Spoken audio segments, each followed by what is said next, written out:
High ব্রন, মাই বং কিচেনে আমি আপনাদের সবাইকে জানাচ্ছি স্বাগতম। আজকে আমি আপনাদের জন্য নিয়ে এসেছি একটি ইউনিক রেসিপি। এটি মাছ, মাংস বা ডিম কোনো কিছুই না, বা এঁচুড়ও নয়। এটি সম্পূর্ণ আলাদা একটি রেসিপি। আশা করছি আপনাদের কাছে ভালো লাগবে। ভিডিওতে যাওয়ার আগে আমি অনুরোধ করছি আমার চ্যানেলটিকে সাবস্ক্রাইব করবেন এবং একটি লাইক দিবেন। আর এর জন্য আমি প্রথমে এখানে 1 কাপ পরিমাণ ময়দা নিয়ে নিয়েছি একটা মিক্সিং বলে, আর এখানে এটাকে অল্প অল্প জল দিয়ে আমি একটি ডো তৈরি করে নিব। একেবারে বেশি জল দিতে যাবেন না, তাহলে ডোটা খুব বেশি নরম হয়ে যাবে। আর এই ডোটি খুব বেশি নরম এবং খুব বেশি শক্ত হবে না।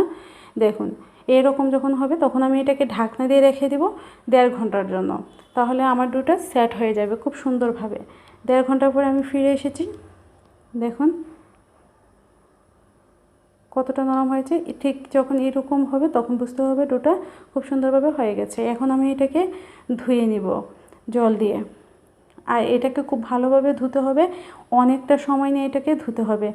একদম এটাকে ধুতে ধুতে একদম শক্ত একটা ডো রেডি হবে, একদম রাবারের মতো একটা ডো বের হবে। এটাকে ঠিক এইভাবে আপনারা যেভাবেই ইচ্ছে সেভাবে ধুতে পারেন, হয়তো একটা বলে হোক বা একটা কলের মধ্যে ছেড়েও ধুতে পারেন। এখন এই যে রাবারের মতো ডোটা, এই ডোটাকে আমি কিছুটা পরিমাণ লবণ দিয়ে আমি এটাকে সিদ্ধ করে নিব 5 মিনিটের মতো। 5 মিনিট সিদ্ধ করলেই সুন্দরভাবে হয়ে যাবে। আর এই রেসিপিটি খুবই ভালো হয় খেতে, আপনারা অবশ্যই ট্রাই করবেন।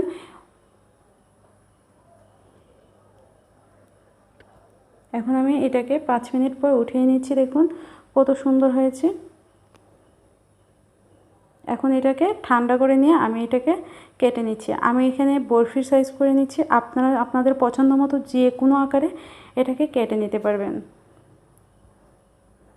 দেখুন, এটা দেখেই বোঝা যাচ্ছে এটা রাবারের মতো হচ্ছে, কিন্তু এটা খেতে কোনো রকম শক্ত ভাব নেই। এটা খুবই সফট হয় খেতে আর খুবই টেস্টি। এখন এটাকে আমি আমার পছন্দ মতো আকারে কেটে নিচ্ছি। আপনারা আপনাদের পছন্দ মতো আকারে যে কোনো আকারে কেটে নিতে পারবেন। সবগুলো আমার কাটা হয়ে গেছে। এখন আমি চলে আসছি রান্নায়। এর জন্য আমি কড়াইয়ে কিছুটা পরিমাণে তেল দিয়ে দিচ্ছি একটু লবণ আর একটু হলুদ। এখন এই সব কিছুকে আমি একটু মিশিয়ে নিচ্ছি।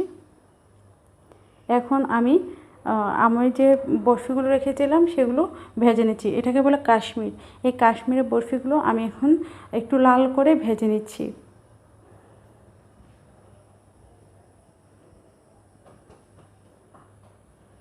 এটাকে উল্টে পাল্টে ঠিক এরকম যখন লাল হয়ে যাবে তখন আমি এটাকে উঠিয়ে নিচ্ছি।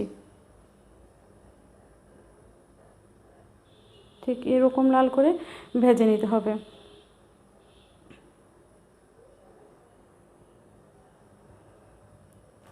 এভাবে করে আমি সবগুলো বরফি ভেজে নামিয়ে নিচ্ছি। এখন ওই তেলে আমি আলুগুলো ভালোভাবে ভেজে নেব। আর এর মধ্যে আমি লবণ দিয়ে এই আলুগুলোকে ভেজে নেব।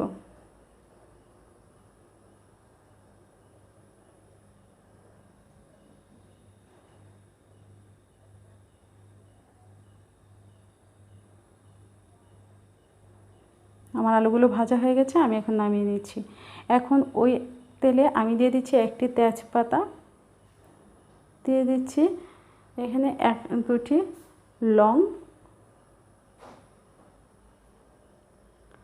আর দিয়ে দিচ্ছি 2টি এলাচ। এলাচটাকে আমি মাঝখান দিয়ে একটু ফাটিয়ে নিয়েছি। আর এখানে দিয়ে দিচ্ছি দারুচিনি, 1 ইঞ্চি পরিমাণ দারুচিনি দিয়ে দিয়েছি আমি এখানে।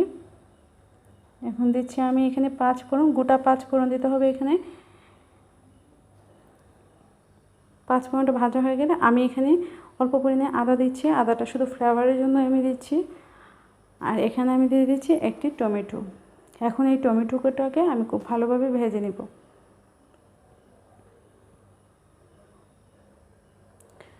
যখন ভাজা হয়ে গেছে তখন আমি এখানে দিয়ে দিলাম অল্প পরিমাণে জল, এতে করে মশলাটা পুড়ে যাবে না। দিয়ে দিচ্ছি হলুদ গুঁড়ো, দিচ্ছি মরিচ গুঁড়ো, আর দিয়ে দিচ্ছি ধনিয়া গুঁড়ো।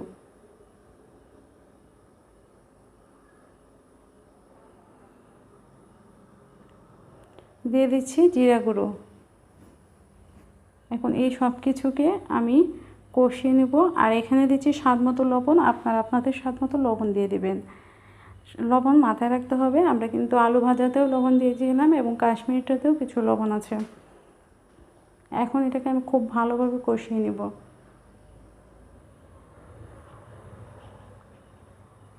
তো যখন খুব ভালোভাবে কষানো হয়ে গেল, তখন আমি ভেজে রাখা আলু এবং ভেজে রাখা কাশ্মীরগুলোকে দিয়ে আবারও কষিয়ে নিচ্ছি। আর আমি এখানে কিছুটা আলু রেখেছিলাম, এটা একটু ভেঙে দিয়ে দিলাম এর মধ্যে, এতে করে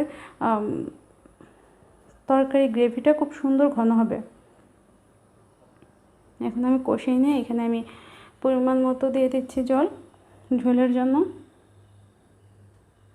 জলটাকে আমি সব কিছুর সাথে খুব ভালোভাবে মিশিয়ে এখন ফুটে উঠলে আমি দিয়ে দিব ঢাকনা। ঢাকনা দিয়ে এটাকে আমি আরও 5 মিনিটের মতো জাল করে নেব। জাল করে আমি গ্যাসটা অফ করে দেব। দেখুন আমি আপনাদেরকে পরিবেশন করে দেখাচ্ছি। আশা করছি আপনাদের কাছে আমার এই রেসিপিটি অবশ্যই ভালো লাগবে।